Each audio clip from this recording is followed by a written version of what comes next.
नमस्कार मित्रांनो, आज आपण जाणून घेणार आहोत एक अशा व्यक्तिमत्वाबद्दल की जे नेहमी सांगत उठा, जागे व्हा आणि ध्येय प्राप्त केल्याशिवाय थांबू नका. त्यांचे नाव होते स्वामी विवेकानंद. विवेकानंद हे भारतीय संत आणि एक विचारवंत होते. त्यांच्या जीवनात अनेक कठीण प्रसंग आले, परंतु त्यांनी कधीही हार मानली नाही. ते नेहमीच आत्मविश्वास आणि दृढ निश्चयाने पुढे गेले. त्यांच्या जीवनाची ही प्रेरणादायी कथा प्रत्येकाच्या जीवनामध्ये एक सकारात्मक बदल घडवू शकते. त्यांचे मूळ नाव नरेंद्रनाथ दत्त होते. त्यांच्या लहानपणीच त्यांना अनेक आव्हाने आली.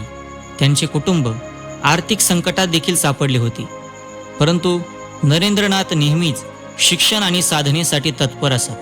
त्यांच्या घरातील आर्थिक अडचणींनी त्यांच्या शिक्षणावर परिणाम झाला, परंतु त्यांनी कधीही हार मानली नाही.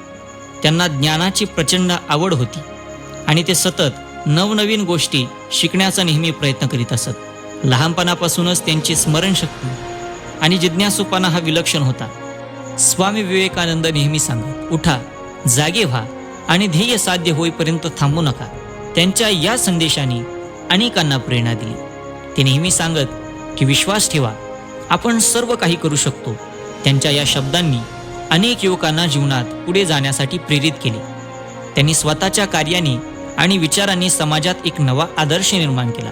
त्यांच्या विचारांनी आणि शिकवणींनी लोकांना आत्मविश्वासाने पुढे जाण्यासाठी प्रेरणा दिली. त्यांच्या शिकवणींनी लोकांच्या मनात नवचैतन्य निर्माण केले आणि त्यांनी आपल्या जीवनातील अडचणींना सामोरे जाण्यासाठी एक नवा दृष्टिकोन दिला.